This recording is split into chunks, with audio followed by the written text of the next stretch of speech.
buenos días, mis queridos hermanos. Bienvenidos. Hoy quiero compartir con ustedes una historia que habla de tres jóvenes, Sadrat, Mesat y Abed-Nego. Pero sus nombres verdaderos no eran estos. Ellos se llamaban Ananías, Misael y Azarías. Tres jóvenes hebreos que se encontraban cautivos en Babilonia. Y la historia que vamos a leer en esta mañana es realmente una historia increíble, de cómo el Señor es capaz de proteger a sus hijos, de cómo el Señor tiene todo el control y cuando Él decide hacer algo no hay nada ni nadie que pueda detenerlo. Presten atención a esta historia. Se encuentra en el capítulo 3, hemos hecho una selección del capítulo 3 de algunos versículos y arranco la lectura a partir del versículo 14. Y dice así la palabra del Señor. Habló Nabucodonosor y les dijo, ¿es verdad, Sadrat, Mesad y Abed-Nego, que vosotros no honráis a mi Dios, ni adoráis la estatua de oro que he levantado? Ahora pues, ¿estáis dispuestos para que al oír el son de la bocina, de la flauta, del tamboril, del arpa, del salterio, de la zampoña y de todo instrumento de música, os postréis y adoréis la estatua que he hecho?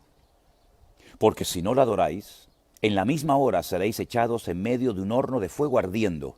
¿Y qué Dios será aquel que os libre de mis manos? Sadrat, Mesad y Abed-Nego respondieron al rey Nabucodonosor diciendo, no es necesario que te respondamos sobre este asunto. He aquí nuestro Dios a quien servimos puede librarnos del horno de fuego ardiendo y de tu mano, oh rey, nos librará. Y si no, oh rey, tampoco serviremos a tus dioses, ni adoraremos la estatua que has levantado.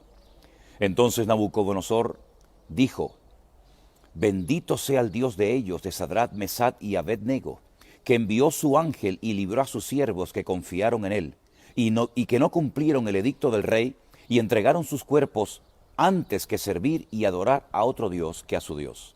Por tanto, decreto que todo pueblo, nación o lengua que dijere blasfemia contra el Dios de Sadrat, Mesad y Abed-Nego, sea descuartizado y su casa convertida en muladar, por cuanto no hay Dios que pueda librar como este.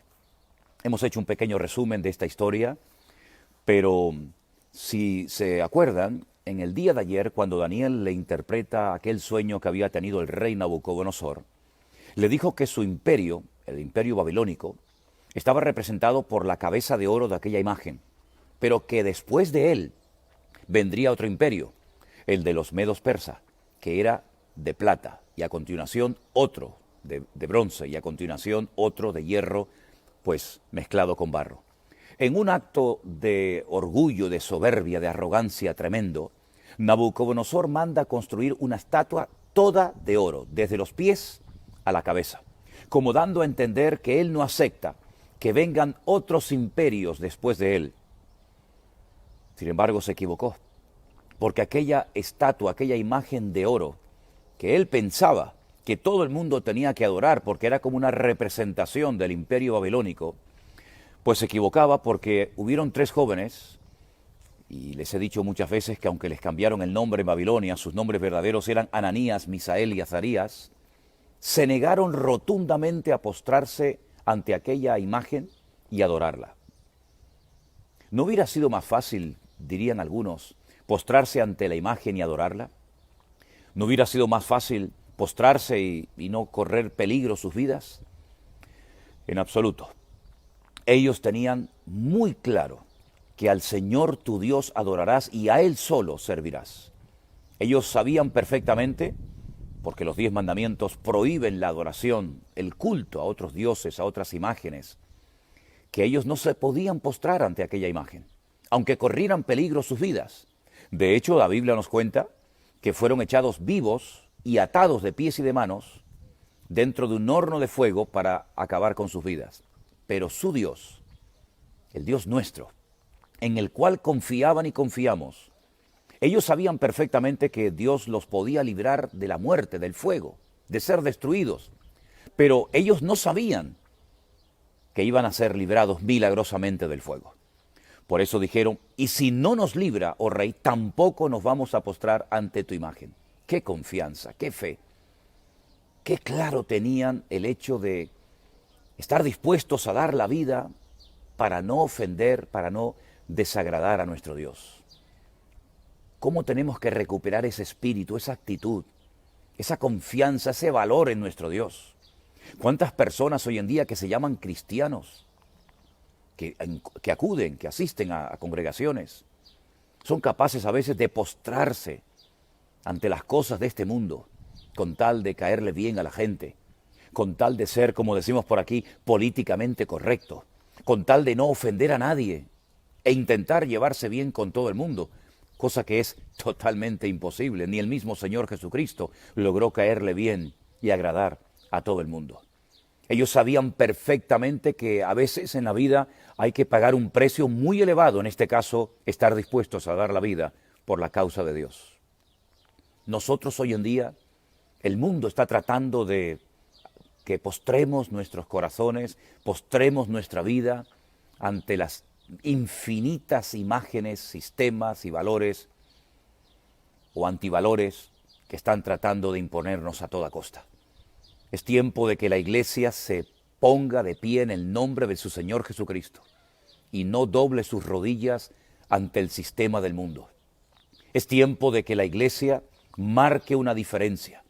Este hombre puso a todos los artistas, a todos los músicos, a todo el arte a su disposición. Todos como borregos se postraron ante aquella imagen. Le tenían miedo al decreto del rey, pero hubieron 3 que marcaron una diferencia. Y no solamente en aquella época, sino que hoy en día siguen siendo para nosotros una fuente de inspiración, un punto de referencia, porque no se postraron bajo ningún concepto ante la estatua, ante la imagen del rey Nabucodonosor. ¿Te postrarás hoy ante el sistema de valores que el mundo intenta imponernos? ¿Nos postraremos ante las cosas que el mundo intenta implantar a toda costa por presión a la sociedad? ¿O marcaremos una diferencia como estos 3 jóvenes lo hicieron en Babilonia? Hoy es tiempo de demostrar nuestra fe, no con palabras, sino con nuestras acciones, con nuestras obras. Hoy es tiempo de demostrarle al mundo que nosotros tenemos muy claras nuestras ideas y que por nuestro Dios somos capaces de hacer cualquier cosa y de pagar cualquier precio y hacer cualquier sacrificio para honrar y glorificar a nuestro Dios. La Iglesia no tiene que estar compuesta por hombres y mujeres cobardes, por hombres y mujeres que son capaces por unas cuantas monedas de entregar al Señor o doblar sus corazones para de esa manera pasar desapercibidos y no tener problemas en la universidad, con los compañeros de trabajo o en cualquier otra parte. Hoy más que nunca la Iglesia tiene que levantarse en pie de guerra y declarar al mundo las virtudes de aquel que nos llamó de las tinieblas a su luz admirable. Estos 3 jóvenes que pasaron a la historia como jóvenes valientes ya no están entre nosotros. Pero ¿dónde están esos jóvenes hoy en día que están dispuestos a marcar una diferencia en ese aula, en ese auditorio, en esa universidad, en ese instituto? ¿Dónde están esas familias enteras que están dispuestas a marcar una diferencia, a no ser como los demás, a ir contracorriente, a decir no hacemos, no aceptamos, no creemos esto, porque es algo antibíblico, algo que ofende y desagrada a nuestro Dios? ¿Qué les parece si juntos en esta mañana, una vez más, le pedimos al Señor que nos dé fuerzas y valentía para poder ir en contra de la corriente de este mundo? Y aunque tengamos problemas y dificultades, y seamos rechazados, y seamos criticados, y recibamos todo tipo de burlas o de escarnios, nosotros sabemos en quién hemos creído. No tengamos miedo de nada ni de nadie, porque mayor es el que está en nosotros que el que viene contra nosotros. Oramos a nuestro Dios, mis queridos hermanos. Bendito Padre Celestial, muchísimas gracias en esta mañana por el ejemplo de estos 3 jóvenes. Jóvenes valientes, jóvenes osados, atrevidos, que estuvieron dispuestos a dar su vida para no ofenderte a ti, para agradarte. No para agradar a los hombres, sino para agradar al Dios que los amaba y los cuidaba. Señor, hoy más que nunca tu amada iglesia necesita el valor para no postrarse ante los sistemas del mundo, ante las presiones de la sociedad, sino que podamos marcar una diferencia y predicarle al mundo nuestros valores, nuestros principios, nuestra fe, nuestra confianza en nuestro Dios, el cual siempre cuidará y protegerá a todos sus hijos que confían en Él. Gracias por tu amor, gracias por tu paciencia, gracias por tu bendita palabra. Ayúdanos en este día a marcar una diferencia, mantenernos firmes y constantes, creciendo en la obra del Señor siempre, sabiendo que nuestro trabajo en ti no es en vano.